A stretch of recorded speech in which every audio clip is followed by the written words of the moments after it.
C'est drôle. Je trouve qu'elle a de soi, cette Sappho. Le modèle me ressemblait peut-être.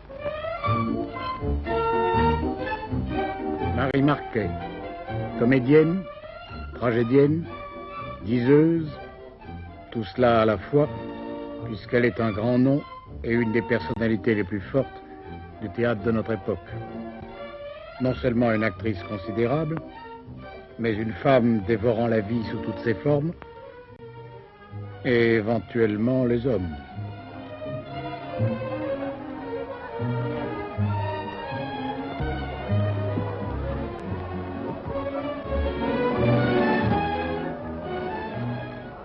Regardez-moi, voyons. Comment vous appelez-vous? Jean Gaussin. Artiste? Non, madame. Ah, tant mieux. Dialogue de film, car en vérité, la même année, 1934, elle épouse Victor Franzen, son second mari. Je n'aime pas les artistes. Ils sont des compliqués. Ils m'ont fait beaucoup de mal. Pourtant, l'art, c'est beau. Rien de tel pour embellir la vie. Vois-tu, mamie, ce qui est beau, c'est d'être simple et droit comme toi. Maurice Escande fut son premier mari.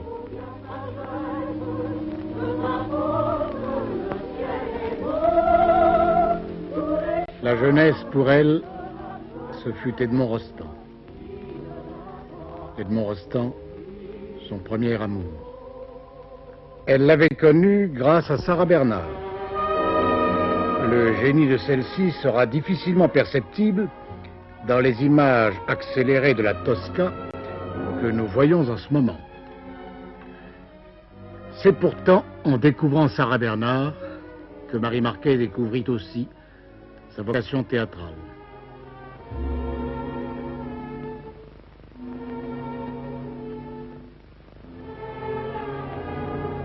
Après Sarah Bernhardt, ses maîtres furent à la hauteur de cette vocation. Paul Mounet, Antoine, fondateur du Théâtre Libre, Gémier, son successeur à la direction du Théâtre Antoine. Ses amis étaient rarement obscurs. Sacha Guitry, ici le jour de son mariage avec Yvonne Printemps, ayant pour témoin Sarah Bernhardt et Georges Feydeau. André Tardieu, X fois ministre et président du Conseil, il parle ici à Dijon, mon Dieu, comme d'autres aujourd'hui ailleurs. Nous sommes contents d'être aujourd'hui à Dijon.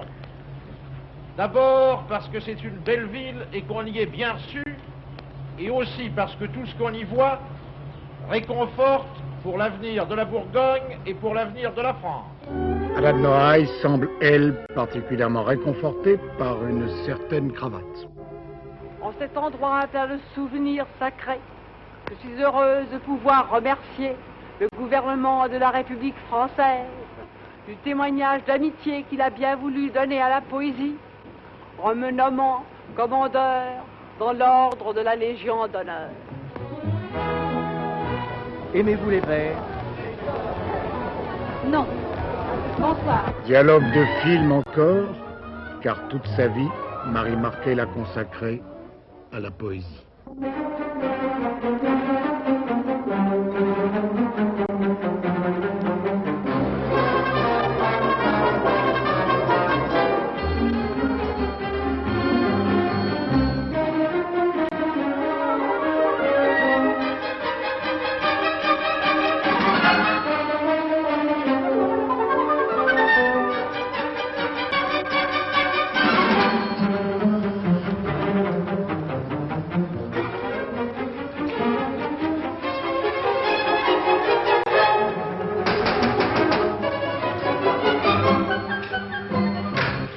Madame Marie Marquet, s'il vous plaît. 4e droite, la tête de cheval sur la porte. Merci beaucoup. Bien, c'est au 4e. Le moins vous venez, passez devant, vous suivez.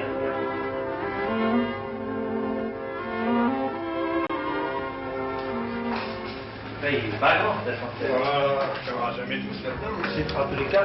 Même tous les deux, c'est pas commode. On se demande comment elle arrive à y entrer toute seule. Bon, les gars.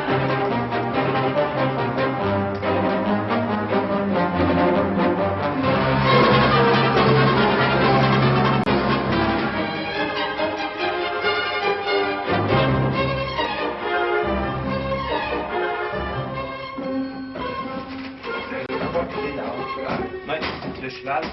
Tenez, c'est là, hein. Ah, Pierre Jourdan, quelle joie de te voir. Où est la caméra? Je l'avais pas vu. Je suis bien complètement fou.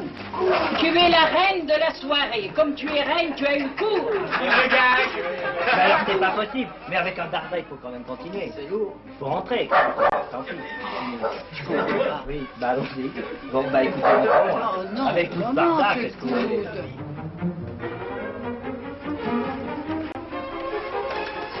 Ah, Pierre Jourdan, quelle joie de te voir. Où est la caméra?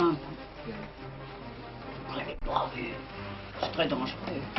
Bonjour la caméra. Hop. Merde, tu veux le faire après le beau cours, je te demande. Après le cours. Mais tu le mauvaise comédienne fait. Mais c'est effrayant, aller chercher ses caldies.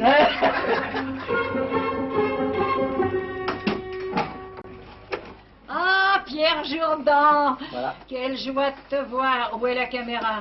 Bien. Je l'avais pas vue, c'est très dangereux. Bonjour la caméra, vous êtes la reine de la soirée, naturellement. Oh là là, comme toute reine, vous avez du cours. Qu'est-ce que c'est? Tiens, regarde-moi cet imbécile qui fout tout par terre. Ça va pas entrer chez moi. Ah bah ça il faut, y a pas. Oh, mais que ce malin, que bordel. Oh non, écoutez, tant pis, venez, parce que je ne peux pas ne pas vous recevoir. Allez, bah entrez, hein. Allez-y. Entrons. Regardez-moi ça. Et attention, attention. J'ai des bibelots, j'ai des cadres, j'ai des sièges, j'ai un salon, j'ai un tapis. Mon Dieu, ma moquette. Quelle horreur. C'est effroyable. Quel rapport. Oh, dis donc, toi, et attention, attention. Bouscule pas mon maître, hein. Paul Mounet, il avait les épaules comme ça, il t'aurait pas laissé faire, mon de Dieu, il parlait comme ça, il était admirable. Tu fais de belles photos maintenant? Pas si belles que ça. Nadar, 1880. Alors là, ah ça c'est le père Antoine, c'est un des plus grands directeurs de Paris, et c'est le patron de Gémier, de Copeau, de Batty, enfin de tous ceux qui sont grands maintenant, c'est leur grand maître. Alors lui, il était de la Compagnie du Gaz de Paris. Oui, il a quitté ça pour faire du théâtre, heureusement pour nous, et il disait « Maintenant, mon vieux, montez sur la scène, allez foutre ma pièce par terre. » Alors ça, c'est un grand tragédien. Oh, immense. De Max, grand tragédien roumain et français ensuite. Et alors lui, c'était une voix extraordinaire, extraordinaire. Alors ça, c'est Madame de Noailles. Mais là, c'est un... Ah là, c'est un panneau que j'adore parce qu'il m'émeut profondément. Vous voyez, il y a deux photographies de Madame Sarah Bernard dans l'Aiglon, avec des dédicaces un peu gênantes pour moi. Il y a sa photographie à la ville, et ça, c'est la plus belle photographie de Rostand. Il l'a donnée quand je l'ai connu, et il a mis une dédicace merveilleuse, mais je la lis parce qu'elle a une suite. Pour Manouche, éclatante jeunesse. C'est pour ça qu'il en reste un peu, tu vois. Alors mes enfants, maintenant, venez voir mes aïeux, enfin ma famille. C'est-à-dire la Bouchère, la Mercière, deux danseuses de l'opéra. Alors là, ce sont mes aïeuls. Ici, c'est mon arrière-grand-mère paternelle. C'est la Bouchère de Tours, qui avait deux filles ravissantes. Elle n'a jamais voulu qu'elles vendent de la viande. Alors, elle les a fait engager à l'opéra comme danseuses, et naturellement, Delphine, la plus jeune, ma grand-mère paternelle, a fait un enfant, sûrement avec le directeur. Enfin, ça, c'est une autre histoire. Alors, voilà, ici, c'est la Mercière, la mère de ma mère, une brave femme. Et puis alors, voilà pour moi un souvenir extraordinaire. C'est un pauvre vieux papier un peu abîmé. C'est le dernier regard de Madame Sarah Bernard. Elle est morte 3 jours après. Elle tourne avec moi la voyante, et c'est sur moi que ce regard s'est posé dans une longue scène où nous étions seuls, toutes les deux.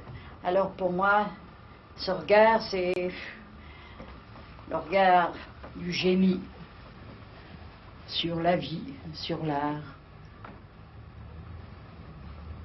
sur le théâtre. Alors là, vous voyez, c'est le coin de mon fils, de mon François. Et vous voyez, voilà une maquette, car il était peintre et il avait un talent énorme.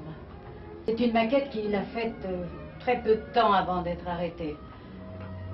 Et là, c'est son portrait, avec une dédicace merveilleuse. Pour ma maman, son meilleur ami. C'est vrai. Là, c'est son portrait au moment de son arrestation. Là, c'est un dessin de moi qu'il a fait à Compiègne, en captivité, avant de partir à Buchenwald. Il l'a jeté par-dessus un fossé et une infirmière me l'a rapporté, par miracle. Alors, vous voyez, c'est là que je réunis mes amis. Souvent, je leur dis des vers, nous bavardons une grande partie de la nuit.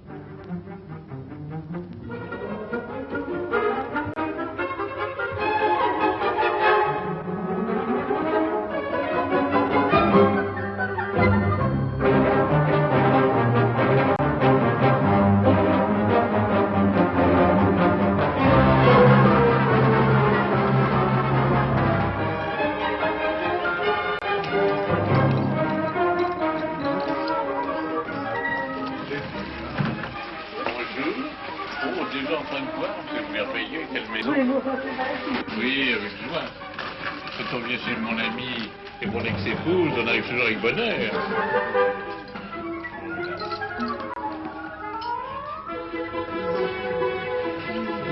Il y a un chapeau.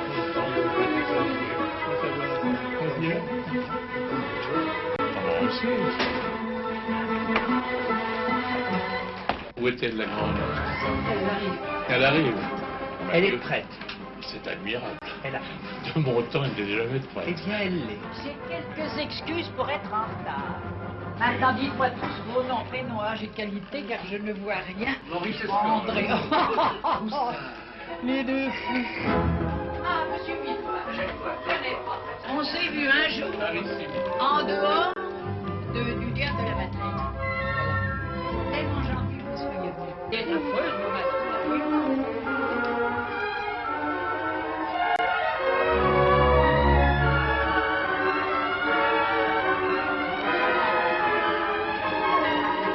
C'est dans un studio que vous êtes ce soir, mes chers amis. Enfin, un studio un peu particulier, un peu meublé. Nous avons vu tout à l'heure des gravures, des souvenirs de Sarah Bernard. Ah oui, oui, ça, c'est sa main. C'est La bon, main de le Sarah ressent Bernard. tombé justement sur mon adoration. Et un jour, elle joue au théâtre Sarah Bernard. J'ai dit à mon père, viens avec moi, je voudrais être dans les coulisses. Je voudrais la voir sortir après. Et on entend... Il le fallait peut-être, mères au cœur atrocement meurtri, pour des héros futurs qu'il vous fussent repris, ces enfants dont la mort vous a fait des ancêtres. Nos fils morts sont les vrais, les uniques vivants, et il se peut qu'un jour, à l'heure où le soir tombe, le voyageur errant qu'arrêteront ses tombes, ne compare, égaré en rêve décevant, notre vie aussi basse et leur mort aussi grande, et reprenant sa route indignée, ne demande pourquoi les morts ont-ils enterré les vivants. Des ovations. Et je dis à papa, mais j'ai pas raison de me voir jouer la comédie. Il me regarde, il me fait la tragédie, tout au plus. Je n'ai pas compris la nuance, le côté péjoratif. Et on a attendu Mme Sarah Bernard, alors elle a rejoint sa loge. À ce moment-là, qu'est-ce que c'est? Ah, être tout le temps dérangé comme ça. Entrez. Qui est-ce? C'est Marcel Marquet, madame. Oh, bonjour, mon cher Marquet. Comment allez-vous? Très mal, madame. Très mal. Je suis très inquiet de l'avenir de ma fille que je vous présente. Elle veut être comédienne. Et moi, je m'y refuse. Vous vous y refusez. Et à quel titre? Mais madame, elle ne peut pas faire de théâtre, elle est beaucoup trop grande. Trop grande, on n'est jamais trop grande pour faire du théâtre. Moi, j'étais beaucoup trop petite. C'est ridicule, mon cher, ce que vous dites. Mon enfant, tu feras du théâtre parce que tu es belle, parce que tu es trop grande et que tu auras du talent. Alors, pour la première fois, j'ai porté à mes lèvres une main de femme. Celle de cette extraordinaire femme. Maintenant, elle tourne une dernière page. Sarah la courageuse, et la folle, et la sage. Elle sera la gloire avant de s'endormir. Elle dira, non, non, pas de fleurs pour mourir, rien que mon cher Paris, devant qui l'on m'emporte. Et puis, des fleurs sur ma face de mort. Maintenant, elle dort avec ses 1000 noms, sous une pierre étroite. Elle est morte. Mais non, je la vois renversant les murailles, scandalisant les saints, sous l'œil bénin du ciel, rousse, gainée de gaz et d'arc-en-ciel. Elle travaille, elle travaille, elle travaille.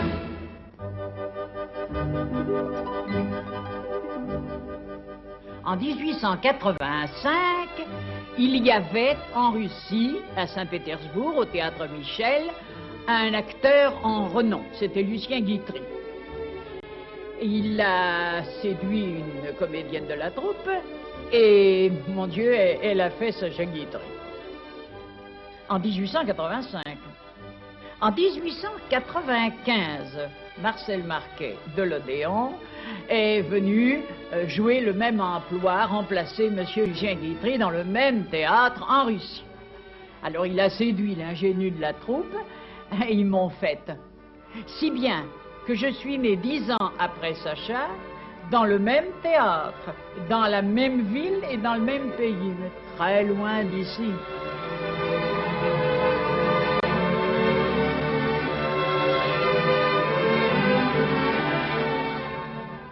En 1898, mon père a quitté la Russie. Il est revenu à Paris. Il est retourné à l'Odéon et mes parents ont loué un appartement tout près du théâtre, rue de Tournon, au 19, 4e étage. C'est d'ailleurs là que mon père est mort, que mon fils est né et que ma mère est morte. C'est vous dire que cette maison m'est infiniment précieuse et chère. Alors je vais avoir 4 ans, 5 ans maximum, quand on m'emmène pour voir pour la première fois au théâtre La Passion d'Haraucourt. Mon père jouait le Christ. Je suis bouleversé. Cet homme à qui on mettait des clous dans les mains, dans les pieds, je ne suivais pas encore le catéchisme. Je trouvais ça affreux. Et puis tout d'un coup, je vais dans les coulisses, ma mère me tenait derrière, et mon père en robe blanche et les mains pleines de sang, etc., me fait « Mon amour chéri ». Je file entre les jambes de ma mère, je me mets à courir tout autour de l'Odéon, gênant beaucoup les lecteurs de bouquins, et je fais « Oh mon Dieu, mon Dieu, mon Dieu, j'ai vu le Jésus, j'ai vu le Jésus ». C'est mon premier contact avec un acteur. Le suivant a été tout au moins aussi curieux.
cette époque, mon père, l'été, allait faire ce qu'on appelle une saison. Pas pour se soigner, mais pour jouer la comédie à Aix-les-Bains. Il en a fait 6 de suite. Et dès la première, en 1901, j'étais avec lui. Alors, pour moi, ça consistait à voir non seulement les spectacles de comédie, mais tous les spectacles d'opéra. C'est là que j'ai découvert Wagner, la tétralogie et surtout Tristan et Iseult. L'œuvre avait été créée en France peu de temps auparavant dans ce théâtre. Ah, ce théâtre, l'admirable théâtre, un des plus beaux théâtres de France. Alors c'est là, à 6 ans, que j'ai encaissé tout Wagner, ça c'est le cas de le dire. Mais ça, j'adorais. Parce que Wagner, là-haut, ça gueulait. Mais c'était très moderne à l'époque, Wagner. C'était comme Boulez maintenant. Alors, par contre, acclamation sur la Juive, Hérodiade, Patrie, et heureusement, acclamation aussi sur Manon et sur Werther. Ah, là, voyez-vous, c'est là. J'en suis sûre qu'a commencé ma carrière d'artiste. C'était le siège de Ruhlmann, le chef d'orchestre, enfin son pupitre. Et plus tard, il a été ensuite directeur de l'opéra. C'était aussi le frère du grand décorateur de 1930. Alors, il avait permis que je m'asseye là, sur cet tabouret. J'étais contente. C'est là que j'entendais siffler Wagner, que j'applaudissais, que je pleurais à Werther. Et ils étaient contents de m'avoir là, les musiciens. Et j'ai également, parce que j'étais très sage, assisté à des répétitions. Ça, alors, je ne veux pas dire que les chanteurs sont des gens à part, mais sont de très, très, très curieuses personnes. Monsieur Marcel Journet, par exemple, le grand chanteur Journet de l'opéra. Alors lui, je l'ai vu se pencher sur la rampe et dire « Mia, mia, oh !» Pardon, Monsieur Ruhlmann, est-ce que par hasard, le violoncelliste pourrait se mettre au diapason avec moi? Parce que ça serait mieux. Ah, voilà le diapason, monsieur. Oh!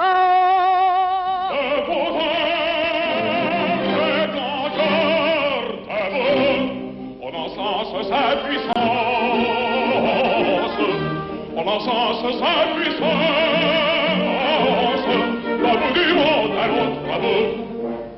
Pour fêter la femme idole, le roi ses peuples confondus, aux buissons des sédules, dans sa dune ronde folle, autour de son piédestal, autour de son piédestal. Il s'attend comme il le veut, comme il le veut, il s'attend comme il le veut, comme il le veut. Ah, et puis alors j'ai assisté à autre chose. 2 splendeurs. Félia Liedvin et Caruso. Félia Liedvin avait l'air d'être de ma taille, un mastodonte, on l'appelait Tanagra double.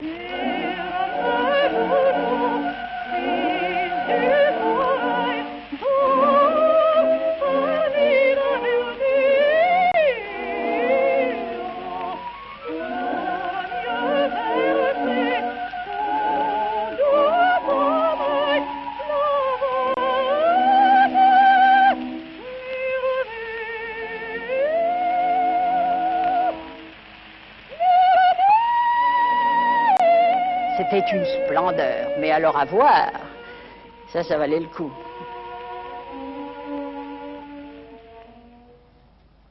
Caruso, le suivant, était très connu, très petit, bedonnant, déjà âgé, et c'était une voix fantastique quand même. Vous savez, on peut rigoler de M. Caruso, de son aspect physique, mais quelle voix!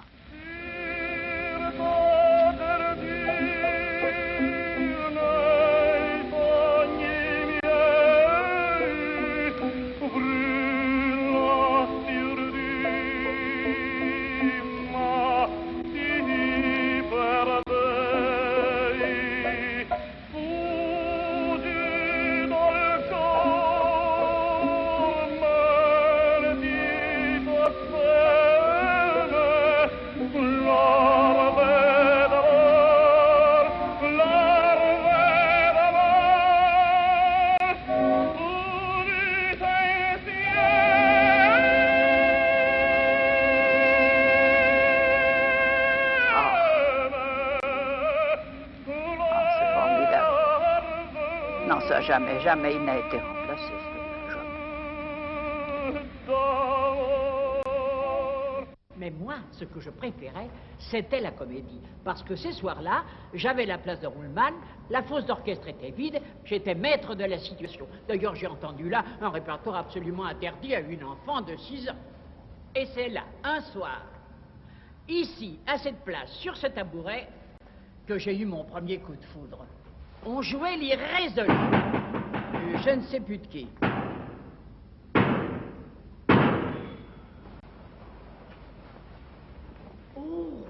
Dès le lever du rideau, j'ai vu entrer un homme extraordinaire, Georges Bert, un illustre sociétaire de la comédie française, plein de talent, totalement oublié aujourd'hui. C'était un homme, oh, curieux d'ailleurs. Il ressemblait, vous savez, à ces bolbos qu'on a sur le nez quand on est gosse, on appuie sur un petit verre noir, c'était ça, Georges Bert. Mais alors moi, je le trouvais, oh, je pensais qu'il est beau, Parce que moi, je le trouvais beau quand il est entré dans le giclot. J'ourlais un drap lourd près de la fenêtre, l'hiver dans les doigts, l'ombre dans le dos. Sais-je depuis quand j'étais là sans être, et je cousais. Mon cœur, qu'est-ce que tu faisais? Il m'a demandé des outils à nous. Mes pieds ont couru si vite dans la salle qu'ils semblaient si gais, si légers, si doux. De petits oiseaux caressant la dalle de ci, de là, j'allais. Mon cœur, qu'est-ce que tu faisais? Il m'a demandé du beurre, du pain. Ma main, en l'ouvrant, caressait la huche. Du cidre nouveau, j'allais. Ma main caressait les bolettes, tablelettes, cruche-dit, fois 20 fois, je les touchais. Mon cœur, qu'est-ce que tu cherchais? Il m'a fait surtout 36 pourquoi. J'ai parlé de tout. Des poules, des chèvres, du froid et du chaud, des gens. Et ma voix, en sortant de moi, caressait mes lèvres. Je causais. Mon cœur, qu'est-ce que tu disais? Quand il est parti, pour finir l'ourlet que j'avais laissé, je me suis assise. L'aiguille chantait, l'aiguille volait. Mes doigts caressaient notre toile bise. Et je cousais. Mon cœur, qu'est-ce que tu faisais? Ensuite, nous sommes revenus à Paris et je suis entrée au lycée Fénelon, élève moyenne. Les années ont passé et c'est en 1910, j'avais 15 ans, qu'a eu lieu cette scène à la loge de Madame Sarah Bernard, trop grande, qui a décidé de ma carrière. Mon père était extraordinaire d'honnêteté, m'a préparé pour le conservatoire avec conscience comme si j'étais sûr de ma carrière. Naturellement, comme tout le monde, je suis présenté 2 fois. J'ai été reçu la 3e. La première année, miracle, j'étais reçu classe Paul Mounet. Miracle, je concours en comédie, en tragédie. Ça, c'était, faut le dire, c'est très rare. Il y a une femme qui n'a fait aucune carrière et moi qui avons concouru ensemble cette année-là 2 fois. Et je dis à mon maître Paul Mounet, eh bien voilà, maître, moi, on me conseille beaucoup Phèdre. Phèdre, nom de Dieu.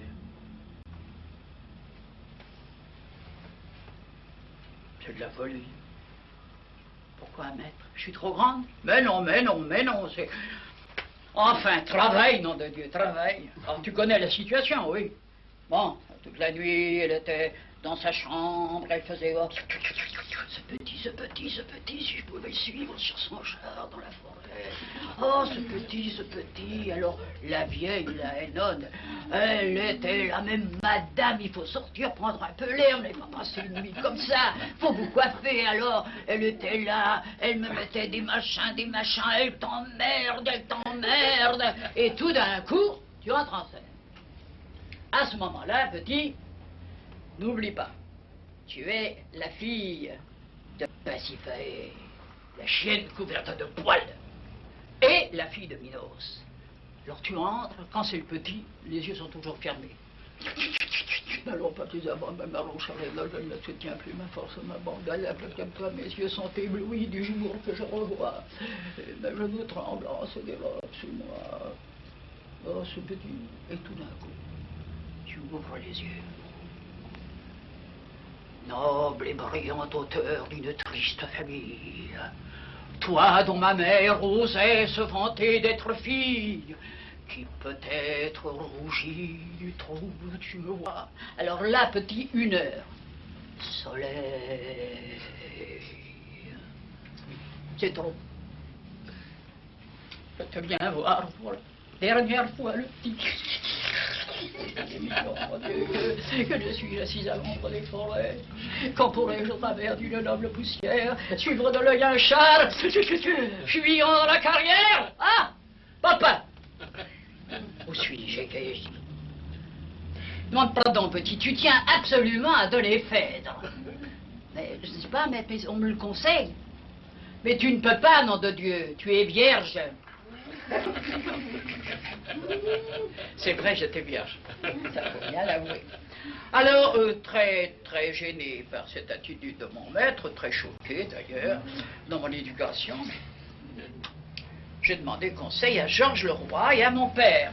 Et ils m'ont fait prendre Marion Delorme. Alors je viens à la classe, décidé de ne pas travailler avec Paul Mounet, et je lui dis, maître, je donnerai Marion Delorme en première année, en concours de tragédie.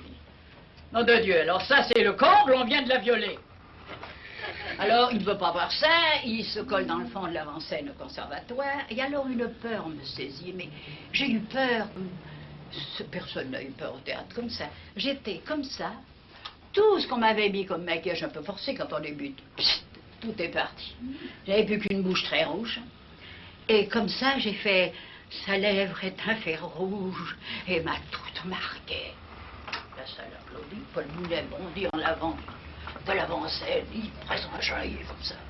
Et je frise le premier prix. Je ne savais rien, mais alors rien. On m'aurait donné un acte, n'est-ce pas, pendant le bal, n'est-ce pas, dans la périphérie, qui à ce moment-là n'était pas culturelle. Eh bien, je n'aurais pas pu jouer la comédie. Bon, là, spontané, j'ai travaillé, alors d'arrache-pied. Je suis arrivé avec une Andromaque que j'aurais pu jouer au français, l'ai rejoué pas tellement de temps après. Et on m'a donné un second accessible de comédie dans une affreuse chose qui s'appelait L'Aventurière, des Bilogiers. Mais j'ai loupé mon prix de tragédie. À ce moment-là, j'ai reçu une lettre de Mme Sarah Bernard qui m'a dit « Tu as tout à fait raison. Je te promets de te lancer dans la carrière avec tous les atouts dans tes mains. Tu as déjà les trois plus beaux, la jeunesse, la beauté et la foi. Ton talent naissant n'a besoin que d'une occasion. Nous la ferons naître. » J'ai donc été engagée par Mme Sarah Bernard et tout de suite, elle m'a fait jouer l'archiduchesse dans l'Aiglon, la reine des Trois Mousquetaires. Là, il faut dire que je suis vraiment très grande. Hein. La tête est en haut, les pieds sont juste en bas, enfin ça tient toute l'image. J'ai joué le bossu et j'ai joué avec elle une pièce qui s'appelait Les Cathédrales, qu'on a créée, et ça faisait spectacle avec un lever de rideau dont j'étais, qui s'appelait L'Enfant Vainqueur. Je jouais Notre-Dame de Paris, naturellement, le rôle de force, et même Sarah Bernard jouait Chartres. Disposée comme j'étais au pied de Mme Sarah Bernard, je voyais admirablement la coulisse de ce côté-là, et je vois arriver Rostand. Tout le monde dit c'est Rostand, c'est Rostand, c'est Rostand. Très pâle, dans une merveilleuse pelisse de loutre.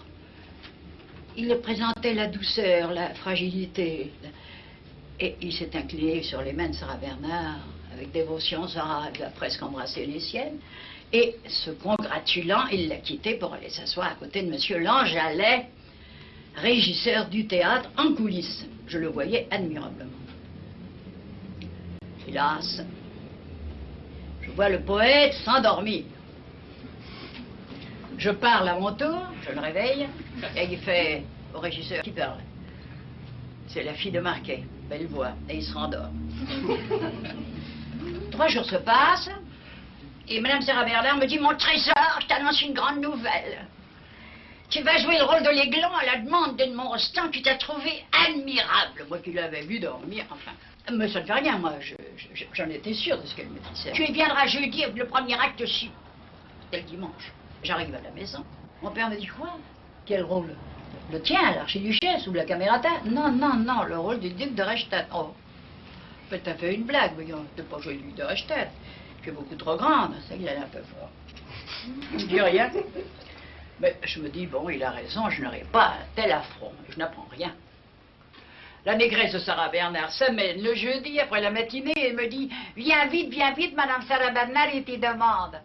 J'arrive, je vois l'œil vert noir de Madame Sarah Bernard qui me fait, et ta brochure? Je dis, quelle brochure, madame? Comment, quelle brochure? Tu devais savoir le premier acte de l'Aiglon aujourd'hui, tu le joues pour la Noël? Puis, mais madame, je n'ai rien appris. Mais pourquoi? Parce que mon père m'a dit que vous me faisiez une blague. Une blague? Tu diras à monsieur Marcel Marquet de l'Odéon, Mme Sarah Bernard ne fait jamais de blague quand il s'agit du théâtre. Dimanche, 2 actes, il faut que tu saches. Je rentre chez moi et je dis à mon père, ben, c'était pas une blague, papa. Qu'est-ce que j'ai à apprendre? Je commence à travailler avec elle tous les jours.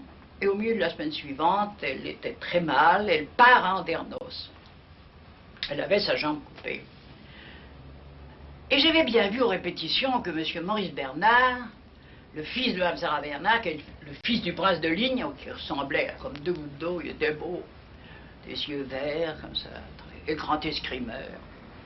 J'avais bien vu qu'il me trouvait remarquable, enfin je pensais remarquable, en gros, il me regardait beaucoup. Alors je rentre chez moi et je dis, dis donc, papa, je pense à quelque chose quand même. Je joue 2 pièces. Si je demandais une augmentation, quoi? Il me fait, mais c'est une honte. Avoir un professeur pareil, une femme qui se dévoue pour toi, tu devrais payer pour jouer. J'en pense pas, moi. Répétition suivante, l'œil de M. Maurice Bernard me trouvait très belle. Mais peut-être pas dans le rôle, mais moi je croyais que c'était ça. Et je lui dis, monsieur, je voudrais vous demander quelque chose. Il est entré, mon enfant entré, il était administrateur du théâtre. J'entre et je lui dis, monsieur, est-ce que je vais y jouer l'Aiglon pour le même prix que Papapart et les cathédrales? Il me regarde et dit Papapart. Je dis oui, monsieur, vous n'avez pas remarqué, à partir de la 3e représentation, je tiens mon fils contre moi. Je dis Papapart parce que à la guerre, Papapart parce que, et le 2e jour, ils entonnaient la Marseillaise au poulailler, Papapart, Papapart, Papapart. Alors c'est resté Papapart. Mais combien avez-vous? Je retiens son sérieux pour faire digne et je lui dis 6 francs, monsieur. Vous aurez 20 francs. J'arrive à la maison, je hurle à mon père. J'ai 20 francs pour jouer l'Aiglon. Il perd son monocle et il fait « Quelle génération !»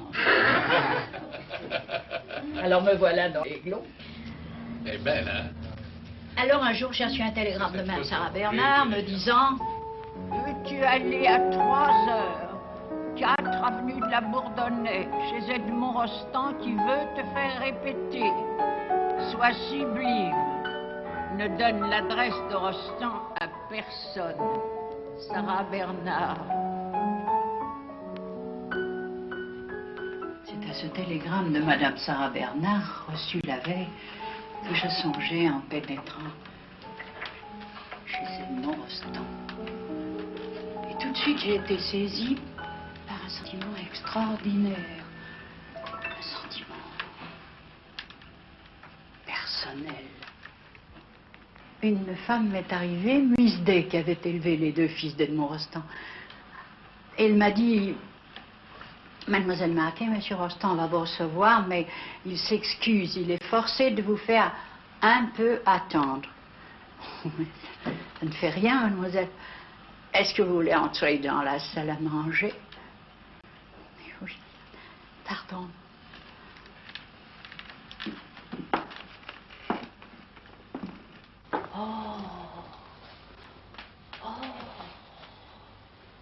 C'est extraordinaire, depuis 52 ans, ça n'a pas bougé. Et je pensais, mon Dieu, que c'est beau déjà. Moi qui trouve ça si beau chez mes parents. Alors ici, oh, cette table. Oh, ce que j'aimerais qu'ils m'invitent à dîner. Mais ben, je suis pas là pour ça.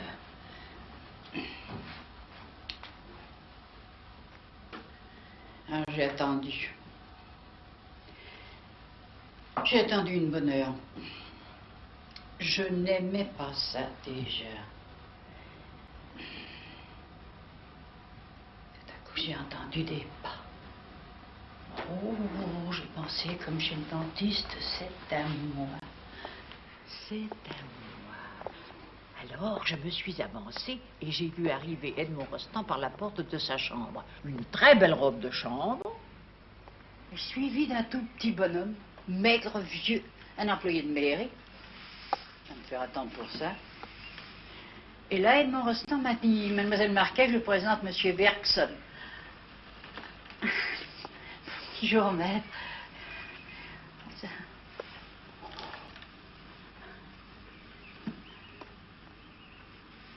Ça valait le coup. Alors, Rostand est revenu, il m'a dit, Mademoiselle Marquet, je vous en prie, entrez dans le salon.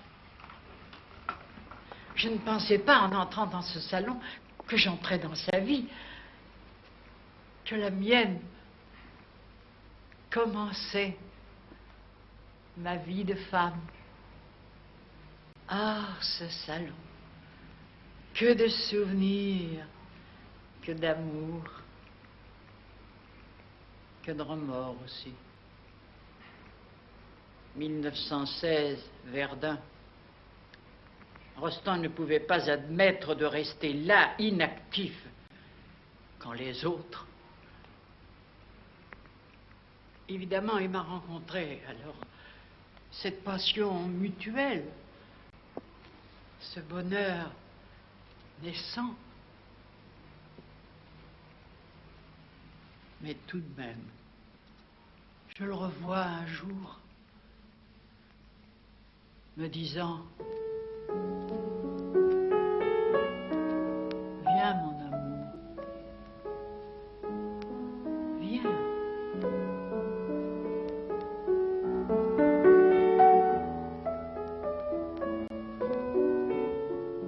Viens là.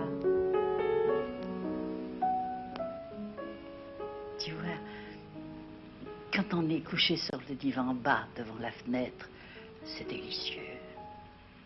Car on ne sait pas où l'on peut bien être, mollement couché, des coussins au dos, on goûte une joie. On ne voit plus rien entre les rideaux, que le ciel de soie, ni sortie de mur, ni toit, ni sommet d'arbre de descente. Mais on revoit tout sitôt qu'on se met debout dans la chambre, dès qu'on est debout.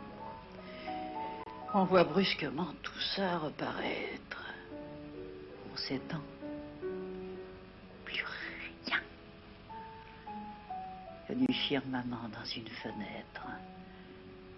C'est pourquoi, souvent, quand je me sens là de vulgaire vie, durant tout un jour sur le divan bas, je rêve et j'oublie. Et je n'aperçois que du bleu dans la baie. Le soleil, il vient 1 heure au milieu, faire sa flambée. Oh, ne pas bouger, ne pas faire un pas vers cette fenêtre, croire que la cour affreuse n'est pas et ne peut pas être. Oh, dire au tableau, je ne te permets que ce qui s'étoile. Se placer toujours pour ne voir jamais le bas de la toile, ce serait trop beau. Ne pas lire tout, choisir dans le livre. Mais on ne peut pas. Sans être debout, on ne peut pas vivre. Ce qu'il faut pouvoir, ce qu'il faut savoir, c'est garder son rêve. C'est se faire un ciel qu'on puisse encore voir lorsque l'on se lève. C'est avoir des yeux qui, voyant le laid, voient le beau. Quand même, c'est pouvoir rester parmi ceux qu'on est, avec ce qu'on aime. L'année suivante, Rostand est mort de la grippe espagnole. Cette horrible maladie. Pour moi, c'était ma jeunesse totalement brisée, pour l'art. N'en parlons pas, mais pour lui, c'était très bien. Parce que, très peu de temps avant de me connaître, en 1915, on a trouvé dans ses papiers ces 2 strophes. Je ne veux voir que la victoire, ne me demandez pas après. Après, je veux bien la nuit noire et le sommeil sous les cyprès. Je n'ai plus de joie à poursuivre et je n'ai plus rien à souffrir. Vaincu, je ne pourrai pas vivre. Et vainqueur, on pourra mourir. Inutile de vous dire qu'à cette époque, j'ai décidé de quitter le théâtre, de me retirer. Puis j'ai rencontré un prêtre intelligent qui m'a dit, mademoiselle, mais ce n'est pas votre rôle. Votre rôle est de servir la mémoire de cet homme admirable que vous pleurez, de ce grand poète, de dire ses vers le plus souvent possible. Votre devoir est de rester parmi nous. Alors j'ai écouté les conseils de cet homme intelligent, de ce prêtre. Et j'ai commencé à revoir un camarade, deux camarades. Et un jour, je passais place du Théâtre Français et devant la Régence, je vois attablés à la terrasse de Max et Maurice Escande. Et Escande crie, tiens, la voilà, Rodolphe. Manouche, quand reprends-tu le théâtre? Je lui dis, je ne sais pas, évidemment, je n'étais pas si catégorique que 8 jours avant. Je lui dis, ben peut-être, enfin, ça dépend. Il me dit, ben voyons, M. de Max me le disait, voyons, Rodolphe, viens avec nous. Nous jouons Ésope en Suisse, allez, viens avec nous. Et je suis partie avec eux. Ce couple s'aimait dans l'œuvre. Ce couple s'est uni. Juste le temps de ne pas se brouiller. J'ai gardé de mon mari un souvenir merveilleux de mon beau-père, qui, pas à pas, derrière moi, avant le divorce, pleurant d'un œil, me disait de l'autre, en scrutant tout, tu es sûr que c'est pas à toi? Je suis sûr que c'est pas à toi, parce que Maurice ne voudrait pas que tu te trompes, c'est pas à toi. Bon, c'est merveilleux. Et à ce moment-là, nous avons décidé, Maurice et moi, de ne rien dire à cause de la joie incommensurable de mon père. Mon père adorait Maurice, j'étais mariée, il était ravi. Alors on dit, écoute, on va faire une chose, on va attendre, il y a bien une occasion, puis on s'aime assez pour être copains, rester ensemble. Ce qui fut dit fut fait, mais ça n'a pas été long, hélas. Mon père est mort. Alors Maurice et moi, nous avons fait ce dont nous avions convenu, nous avons divorcé. Exactement au même moment, j'étais engagée par Firmin Gémier, ma seconde rencontre avec le génie, pour créer avec lui la bataille de Claude Farrer au Théâtre Antoine. Théâtre Antoine. Tout à l'heure, je vous ai parlé d'Antoine, vous saviez, le vieil Antoine. La compagnie du gaz de Paris allait foutre ma pièce par terre. Maintenant, mon vieux, c'était un homme éminent, c'était le père du théâtre. Il correspond à Bach dans la musique. Et il a fondé ce théâtre, et il a fait là tous les grands metteurs en scène de l'avenir. Quand il est parti à l'Odéon, Firmin Gémier a pris la direction du Théâtre Antoine. À Firmin Gémier, ça, je voudrais aussi vous en faire un portrait rapide et précis. C'était un acteur étonnant, il jouait Shakespeare et il jouait le procureur Allers, Tartuffe, enfin il était extraordinaire et la rabouilleuse. Mais c'était un metteur en scène fantastique. Un jour, je l'ai vu indiquer à une jeune personne un peu maladroite, un jeu de scène extraordinaire. Il dit, mademoiselle, vous montez l'escalier, oui, qu'ils avaient la main. Mais je ne sais pas, monsieur, je pense que j'aurai un seau. Vous pourrez penser que vous aurez sûrement un seau, mademoiselle. Bon, alors portez-le, mademoiselle, un seau. Ça se porte, il y a une anse. Alors elle dit, ah oui, monsieur, non, mais pardon, mademoiselle, vous avez été chercher de l'eau. Votre seau est plein, très lourd. Alors voulez-vous le porter lourdement? C'est extraordinaire. Alors si je veux dire aux jeunes générations à qui correspondait Gémier, je dis tout de suite à Planchon. Pour moi, c'est son fils spirituel, on dirait même son fils tout court. Il lui ressemble, c'est le même emploi, c'est la même force vitale, c'est la même passion de son art. C'est un immense animateur et j'ai pour Planchon une admiration profonde. C'est pour ça que je suis heureuse de l'associer au nom de Gémier. Alors, je dois vous dire que ce jour-là, j'étais venue pour la première répétition de la bataille, car j'avais été engagée par Gémier pour créer la bataille de Farrer. Alors, je suis arrivée sur la Pointe d'été parce que, au lieu de répéter là où je croyais, c'est-à-dire sur le théâtre, on répétait au foyer. C'était le jour des obsèques de mon père, j'étais un peu en retard et j'étais extrêmement bouleversée par la matinée que j'avais passée et aussi par le premier contact avec un tel metteur en scène. Alors, je me suis dit, je ne vais pas me montrer, je vais passer par là et puis il me verra après, mais moi j'aurais déjà écouté et vu ce qu'il fait. Je me suis glissée dans un coin pour le regarder. Pour regarder Gémier indiquer la mise en scène, c'était merveilleux. Tout d'un coup, Gémier m'a vu. Il m'a dit, Madame, qu'est-ce que vous faites là? Dis-moi, monsieur, mais je viens répéter. Aujourd'hui. Mais je lui ai dit, monsieur, tout à l'heure, vous étiez au cimetière, vous avez accompagné votre vieil ami. Modeste et grand acteur, mais vous, homme de génie. Vous étiez au cimetière, vous répétez, je peux répéter. Mon père m'a inculqué le sentiment du devoir dans le travail. À cette minute, pour la première fois, Gémier m'a regardé. Et soutenir le regard de Gémier, ça n'était pas toujours facile.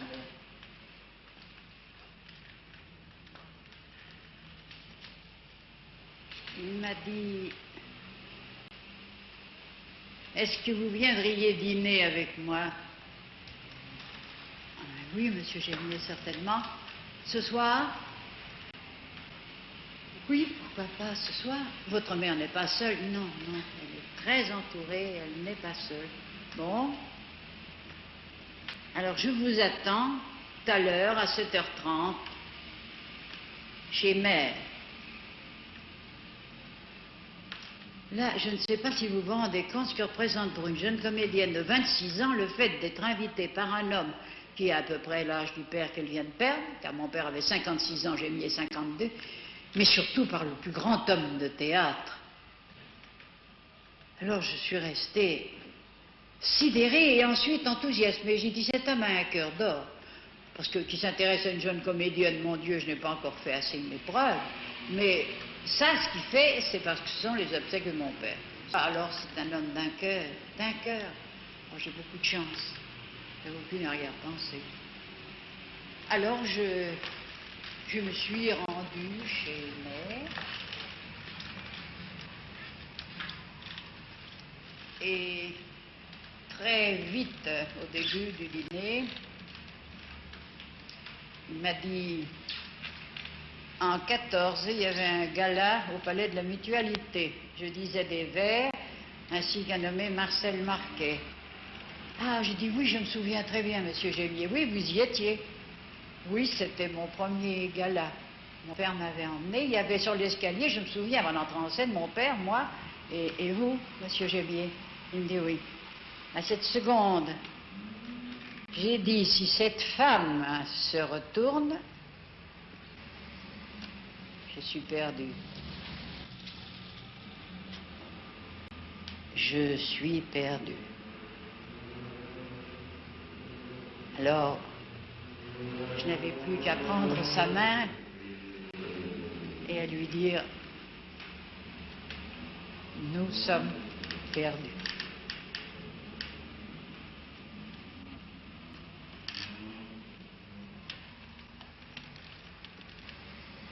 Ah, ces coulisses et cette pente. Je me souviens de cette pente, Charles Boyer, déjà quand j'avais 25 ans, m'aidait à la descendre. Oh, ça c'est le bulletin de service. Alors là, j'ai une anecdote extraordinaire. Figurez-vous que Gémier m'avait forcé toujours à saluer au dernier acte, donc je ne suis pas partie, parce qu'il me raccompagnait chez moi. Moi, je n'ai rien dit, j'étais ravie. J'étais ravie aussi de rentrer avec lui. Mais un jour, je suis invitée à souper chez Maxime par Bonnie de Castellane avec le vice-roi des Indes et sa femme. J'étais extrêmement flattée. Et je dis à Gémier, le soir, au moment où le rideau allait lever, je te préviens, ce soir, je ne salue pas. Il me dit, pourquoi? Il devient vert. Je lui dis, parce que je suis invitée par Bonnie de Castellane pour souper avec le vice-roi des Indes et sa femme chez Maxime.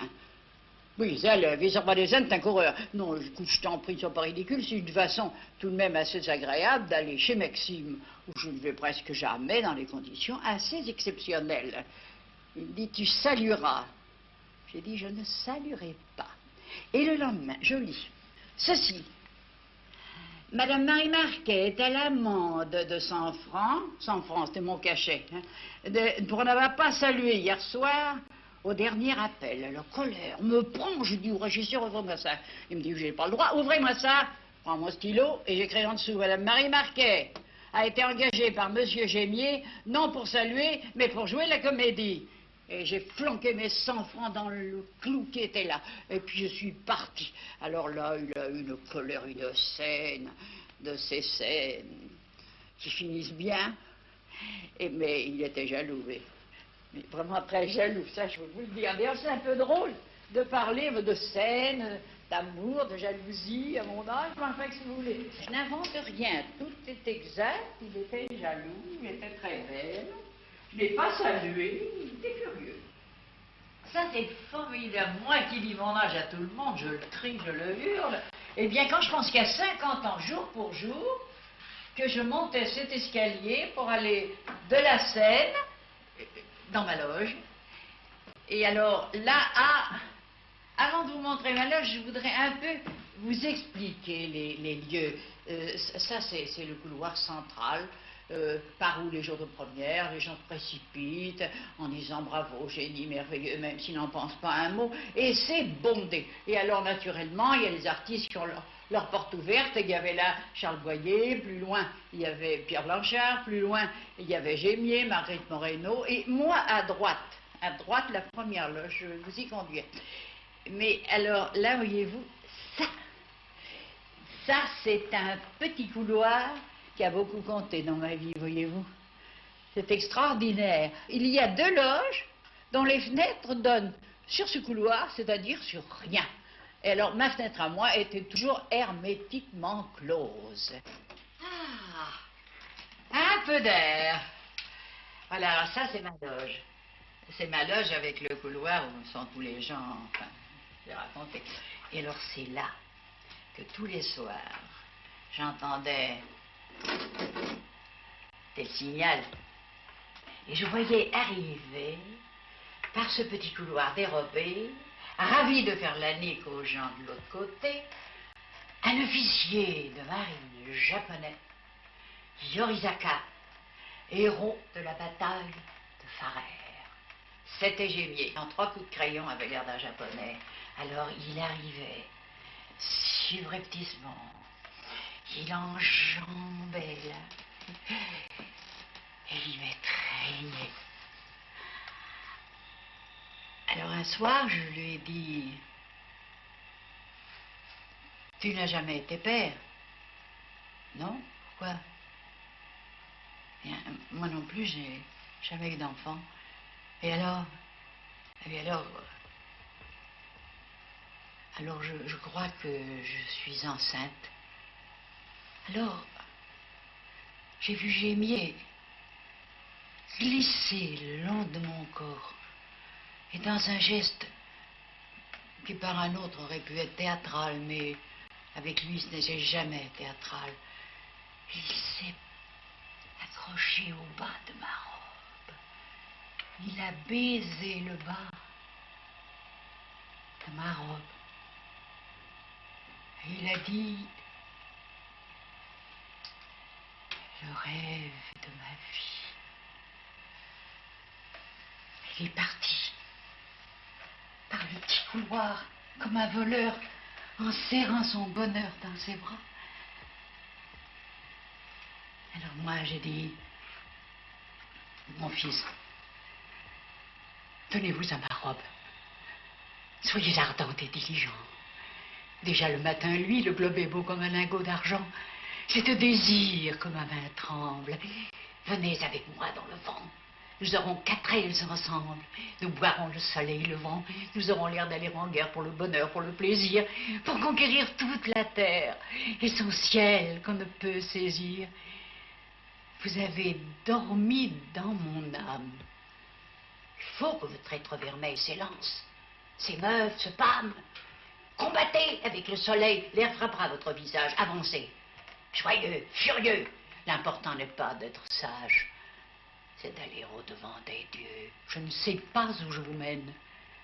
Je vous mène où sont les héros. C'est un vaste et chantant domaine, le plus terrible et le plus haut.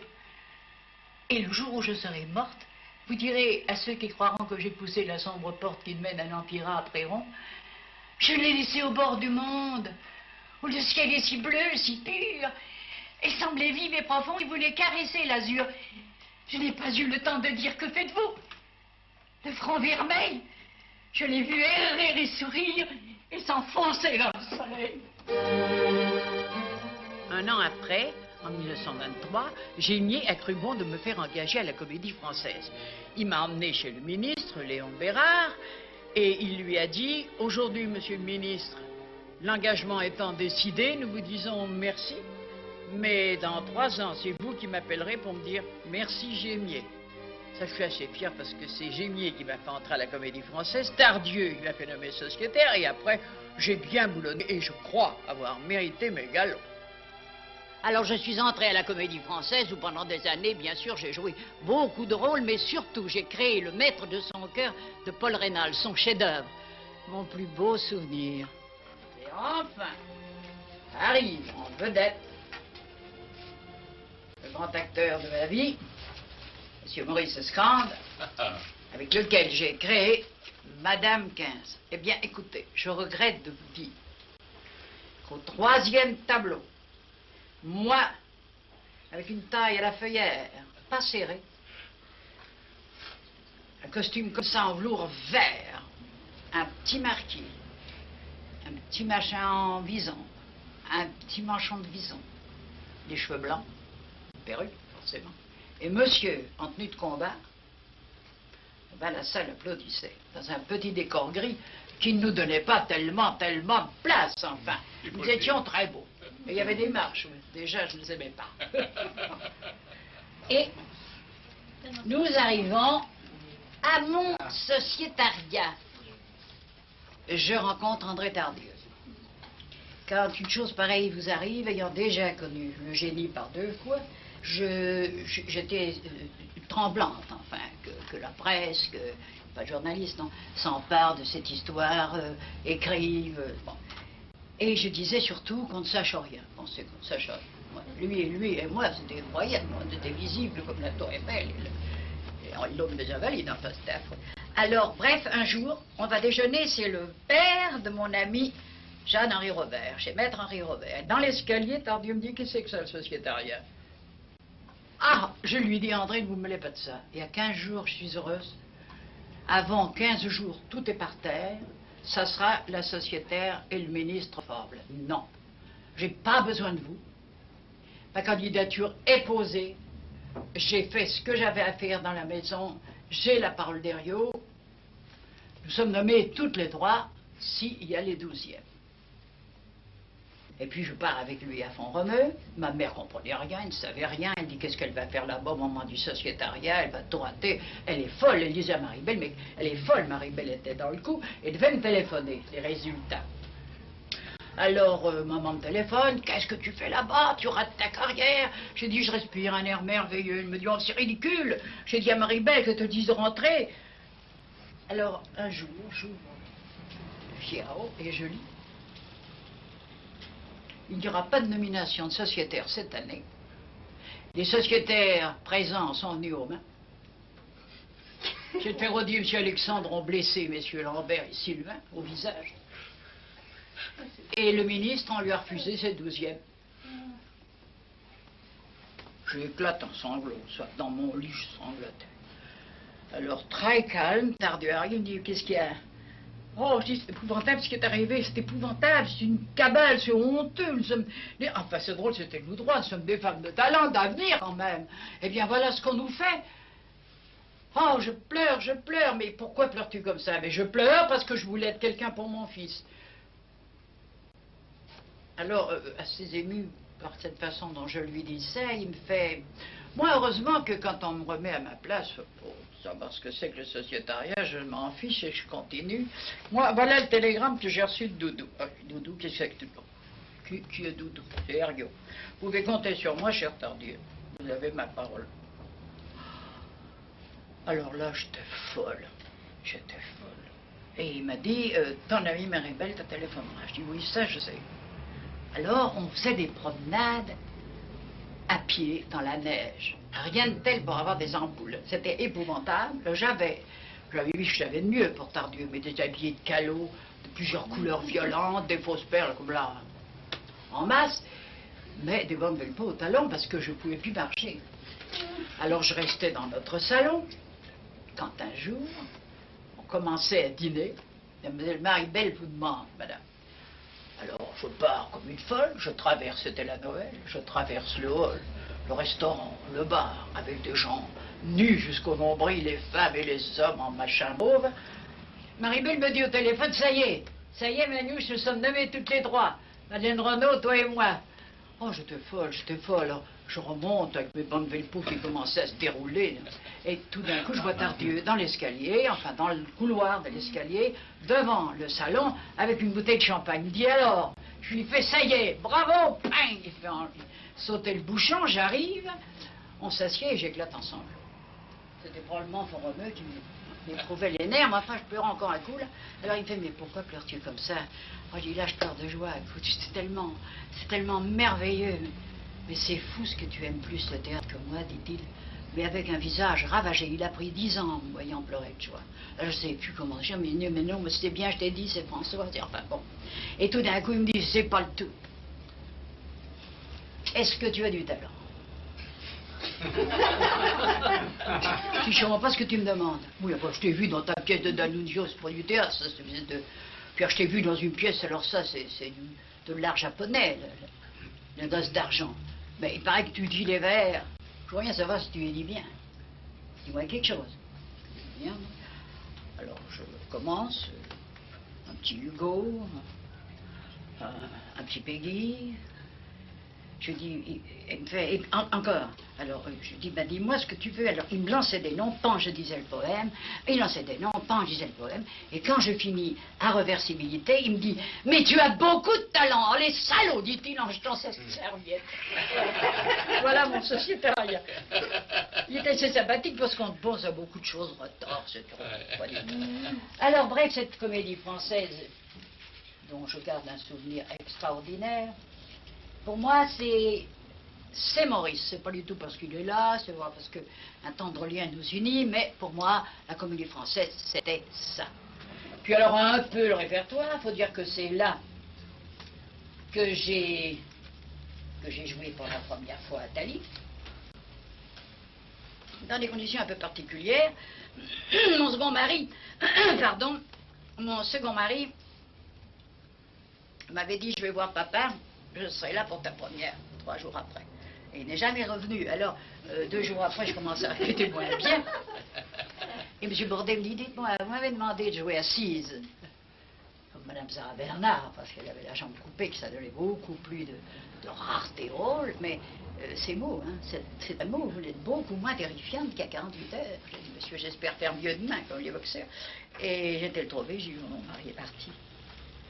Alors là, ça a été un peu... Eh bien, je m'en suis très bien sorti. Je n'avais aucun point d'appui. C'est un rôle. Nous avons un métier terrible et merveilleux. Je n'ai jamais mieux joué en Andromaque qu'après la mort de mon fils. C'est normal. Mais quand on a un bouleversement total dans une vie et qu'on a à jouer un rôle totalement froid, uniquement cérébral, effrayant.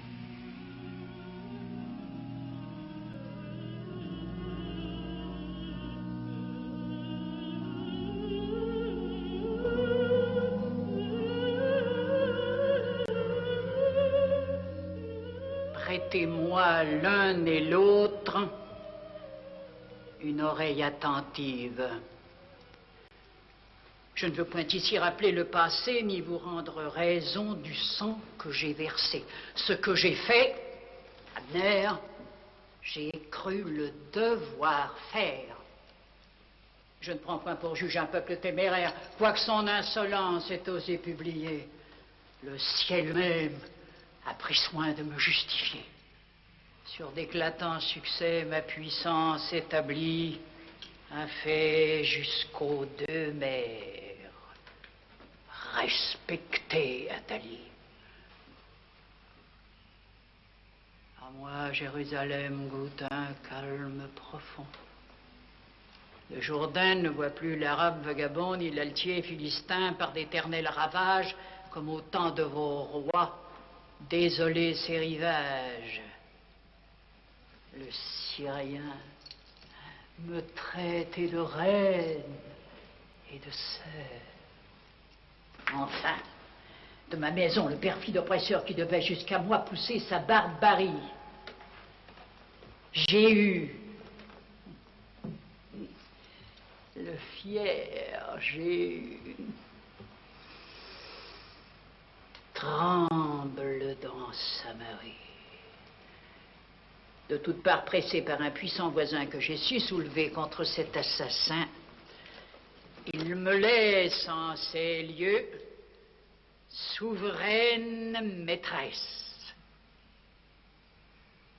Je jouissais en paix du fruit de ma sagesse, mais un trouble importun vient depuis quelques jours de mes prospérités interrompre le cours.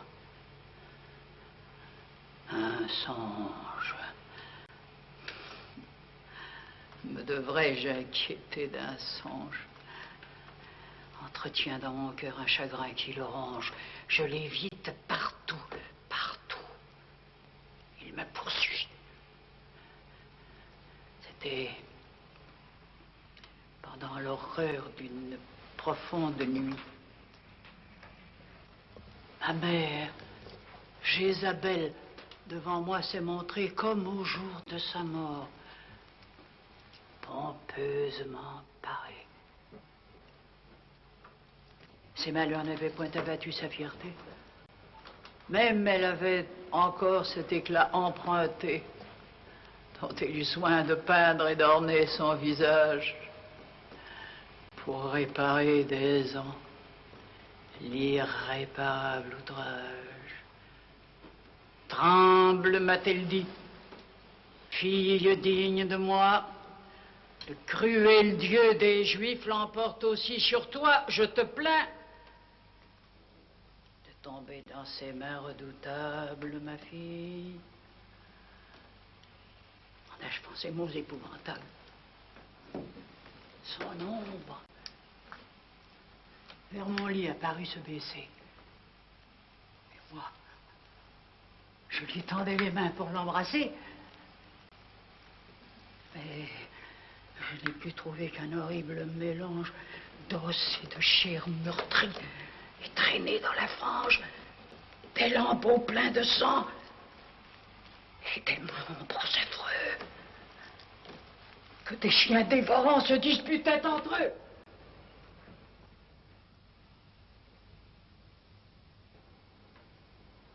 Dans ce désordre,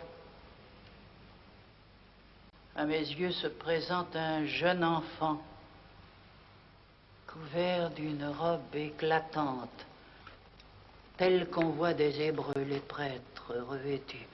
Sa vue a ranimé mes esprits abattus.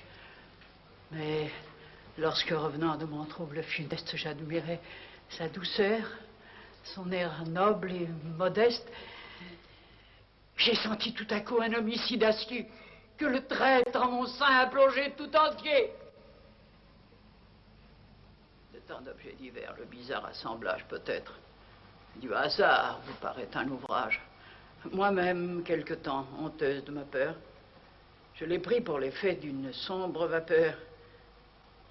Mais de ce souvenir, mon âme possédée a 2 fois, en dormant, revu la même idée 2 fois. Mes tristes yeux se sont vus retracer ce même enfant, toujours tout prêt à me percer. Là, sans fin des horreurs dont j'étais poursuivi, j'allais prier Baal de veiller sur ma vie et chercher du repos au pied de ces autels. Que ne peut la frayeur sur l'esprit des mortels. Dans le temple des Juifs, un instinct m'a poussé, et d'apaiser leur Dieu, j'ai conçu la pensée. J'ai cru que des présents calmeraient son courroux, que ce Dieu, quel qu'il soit, en deviendrait plus doux. Pontife de Baal, excusez ma faiblesse. J'entre. Le peuple fuit. Le sacrifice cesse. Le grand prêtre vers moi s'avance avec fureur. Pendant qu'il me parlait, oh, surprise, oh, terreur, j'ai vu ce même enfant dont je suis menacé tel qu'un songe effrayant lapin dans ma pensée, je l'ai vu. Son même air, son même habit de lin, sa démarche, ses yeux, et tous ses traits, enfin. C'est lui-même. Il marchait à côté du grand prêtre. Mais bientôt, à ma vue, on l'a fait disparaître.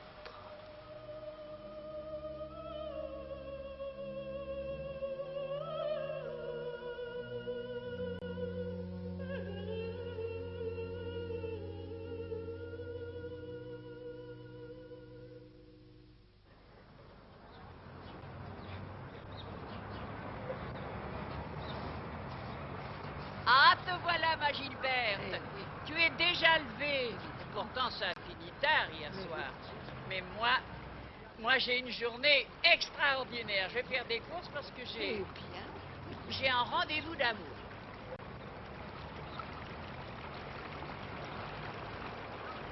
Bonjour, mon vieux. Bonjour, madame. Ça va? Vous allez bien? Oh là là! Eh ben, vrai, alors c'est le Niagara ici, mon Ah vieux. oui, c'est les grandes eaux. Oh là là! Alors, où allons-nous aujourd'hui, madame? Journée particulière, mon vieux. Journée très importante. Ah, on va aller faire un petit échange. Non, non, non, non, non. Aujourd'hui, il n'y a pas d'échange. Il y a des jours où j'achète, figure-toi. Oui, J'achète sans rendre. Parce qu'enfin, j'ai pas de raison, j'ai pas de confidence à vous faire. D'ailleurs, vous êtes pressé d'après ce que je vois. C'est moi qui paye le compteur. Ah, vous démarrez déjà. Je vous ai dit que je vous gardais plusieurs heures. Très bien, alors. Bon, alors, hop!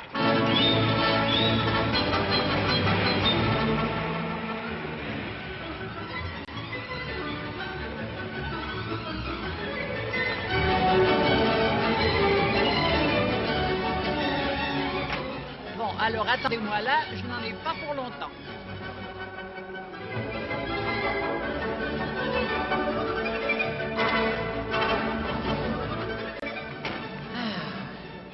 Il est joli, mon chapeau, hein? Mais le noir était pas mal. Ah oui, mais là où je vais, il faut qu'il soit blanc. C'est... Oh, attends. Oh, non, non, allez.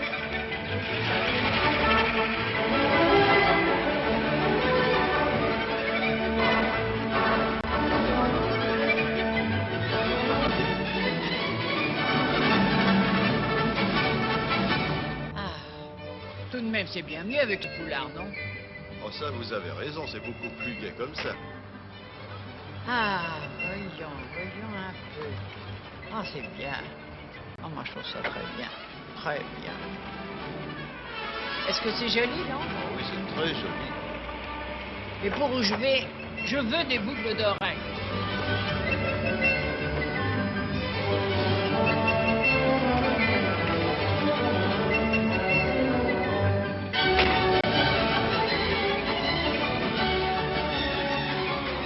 Eh bien, vous avez fait des folies aujourd'hui, madame Marquet. Tu vois que pour aller voir, il me fallait des perles. Et pour aller voir qui?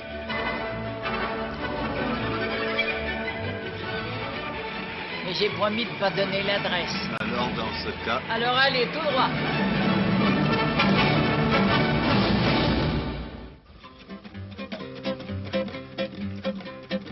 Je serai triste comme un saule quand le Dieu qui partout me suit me dira la main sur l'épaule, va-t'en voir là-haut si j'y suis.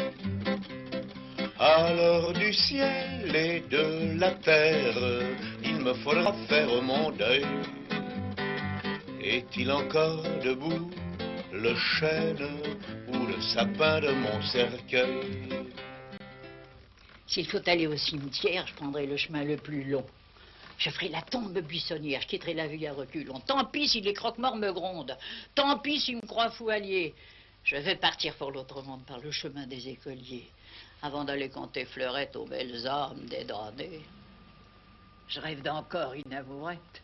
Je rêve d'encore m'enjuponner. Encore une fois dire je t'aime. Encore une fois perdre le nord. En effeuillant le chrysanthème qu'est la marguerite des morts. Dieu veuille que ma veuve s'alarme en enterrant son compagnon et que pour lui faire verser des larmes, il n'y ait pas besoin d'oignons. Qu'elle prenne en seconde noce un époux de mon acabit. Il pourra profiter de mes bottes et de mes pantoufles et de mes habits, qui boivent mon vin, qu'il aime ma femme, qui fume ma pipe et mon tabac, mais que jamais, hors de mon âme, jamais, il ne fouette mes chats. Quoique je n'ai pas un atome, une once de méchanceté. S'il fouette mes chats, il y a un fantôme qui viendra le persécuter. Ici gîte une feuille morte. Ici finit mon testament. On a marqué dessus la porte fermée pour cause d'enterrement. J'ai quitté la vie sans rancune. Oh, j'aurai plus jamais mal aux dents. Me v'là dans la fosse commune. La fosse commune du temps. Vous voulez pas m'en dire une autre? Oh, qu'il est gentil. On dirait pas qu'il parle de ses chansons. Vous en voulez une autre, mais moi je veux d'abord vous dire quelque chose. C'est merci, Georges. Merci de nous avoir reçus avec tant de simplicité, tant de gentillesse. Et vraiment, je suis profondément émue parce que, vous savez, à mon âge, les admirations se raréfient. S'intensifient aussi, d'ailleurs. Et quand on m'a dit quel poème moderne veux-tu dire? Je dis quel poème moderne? Mais il n'y a qu'un poète moderne, c'est Brassens, c'est tout. Issu de Villon, issu de Paul Fort, mais c'est lui le grand moderne. J'avais un peu peur, vous savez, je voulais bien vous plaire, mais je ne savais pas, parce que c'est un peu osé d'oser dire vos chansons. Alors si vous êtes content, je suis vraiment contente. C'est gentil. Alors en voulez une autre? Oui. Je vais vous en dire une que j'adore. Je vais vous dire Brave Margot. Non, j'aime pas beaucoup Brave Margot. Ah. Oh, vous n'aimez pas beaucoup Brave Margot? Pas trop. Mais moi je l'adore. Alors on va voir qui se trompe, si c'est vous, si c'est moi. Hein? Qu'est-ce d'entrée? Margoton, la jeune bergère, trouvant dans l'herbe un petit chat qui venait de perdre sa mère, l'adopta. Elle en trouve sa collerette et le couche contre son sein. C'est tout ce qu'elle avait, pauvrette, comme coussin.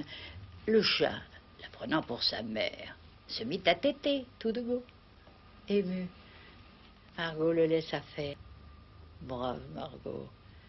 Un croquant passant à la ronde, trouvant le tableau peu commun, s'en alla le dire à tout le monde. Et le lendemain, quand Margot dégrafait son corsage pour donner la gougoute à son chat, tous les gars du village étaient là, étaient là. Et Margot, qui était simple et très sage, croyait que c'était pour voir son chat. Tous les gars du village étaient là, étaient là. Le maître d'école et ses potaches, le maire, le bedeau, le bougnat, de laisser carrément leur tâche. Pour voir ça, le facteur, d'ordinaire si preste, pour voir ça, ne distribuait plus les lettres que personne au reste n'aurait lues. Pour voir ça, Dieu le leur pardonne, les enfants de cœur, au milieu du saint sacrifice, abandonnent le saint lieu. Les gendarmes, même les gendarmes qui sont par nature si ballots, se laissaient toucher par les charmes du joli tableau.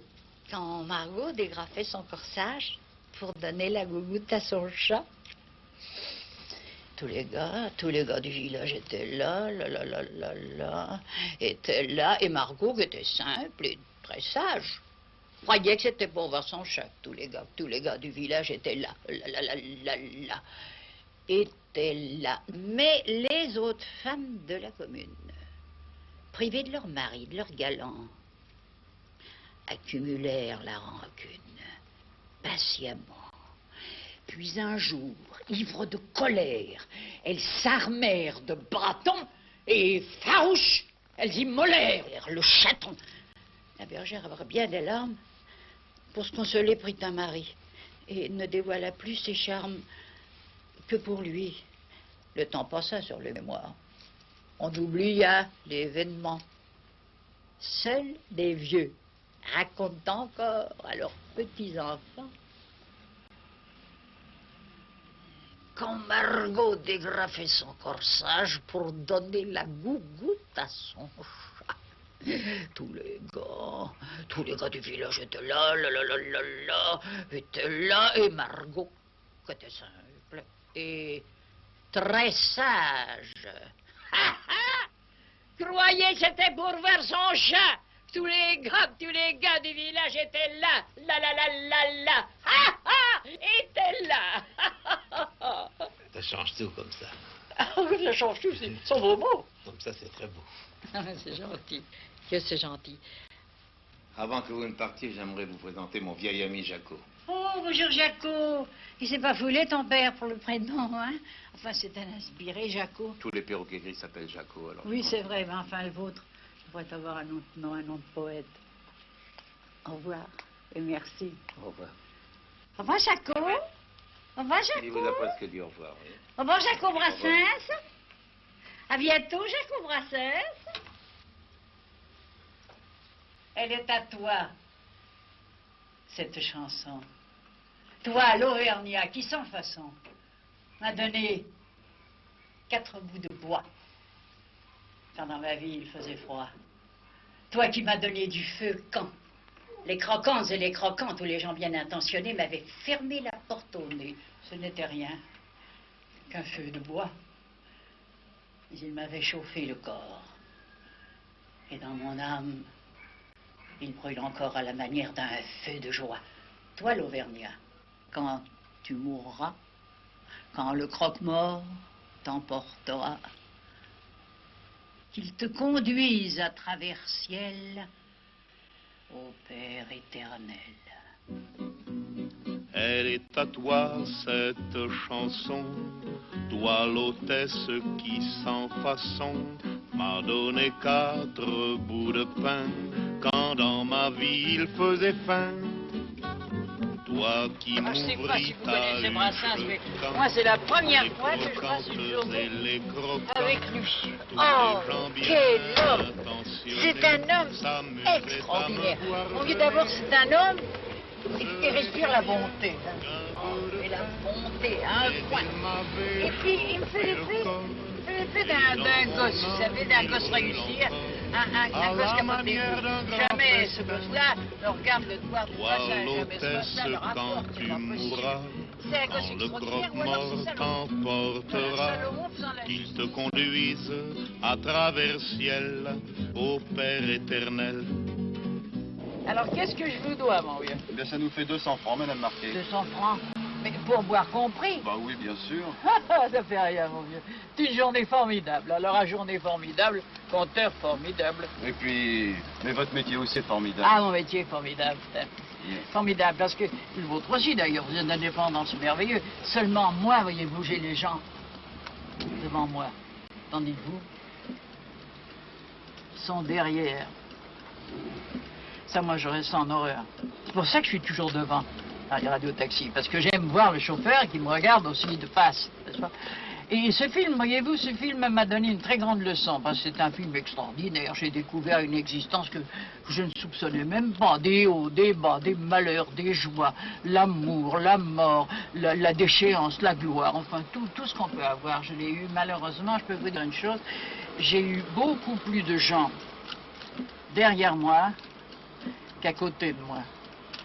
C'est pour ça que mon expérience, mon vieux, me permet de vous donner un conseil. C'est très amical, mais surtout prenez garde aux choses que vous dites.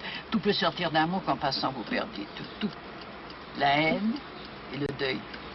Et ne m'objectez pas que vos amis censurent et que vous parlez bas. Écoutez bien ceci. Tête à tête, en pantoufle, porte-cloche chez vous, sans un témoin qui souffle. Vous dites à l'oreille, le plus mystérieux de vos amis de cœur. Ou si vous l'aimez mieux, vous murmurez tout seul, croyant presque taire, dans le fond du local, à 30 pieds sous terre, un mot désagréable à quelque individu. Ce mot que vous croyez qu'on n'a pas entendu, que vous disiez tout bas dans un lieu sourd et sombre court. Sitôt lâché, par bond, l'histoire de l'homme, tenez, il est dehors. Il connaît son chemin, il marche, il a 2 pieds, un bâton à la main, de bons souliers ferrés, un passeport en règle, besoin. Vous prendrez des ailes comme l'aigle, il vous échappe, il fuit, rien ne l'arrêtera. Il suit qu'il franchit la place, etc. Passe l'eau sans bateau dans la saison des crues et va tout à travers un dédale de rue droit chez le citoyen dont vous avez parlé. Ici le numéro, l'étage, il a la clé. Il monte l'escalier, ouvre la porte, passe, entre, arrive et ailleurs. Regardons l'homme en face, dit, me voilà. Je sors de la bouche d'un tel. Et c'est fait. Vous avez un ennemi mortel. Alors, mon vieux, ça va? On est d'accord? Oui, oui, bien sûr, tout Bon. à fait d'accord. Eh bien alors, pendant que je descends, vous allez me passer mes paquets. Mais oui, madame. Merci. Voilà. Le carton, le sac, le chapeau et la canne. Ah, Merci. dites voir, madame Oui. Marquet, Quoi? je voulais quand même. Oui. Vous êtes une femme extraordinaire. Moi? Quelle vitalité, quelle mémoire. Mais comment faites-vous donc? Mais enfin, mon vieux, je n'ai que 76 ans.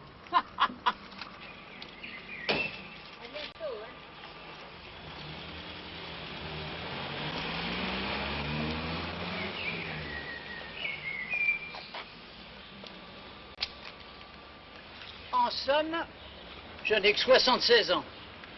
Oh, oh, oh,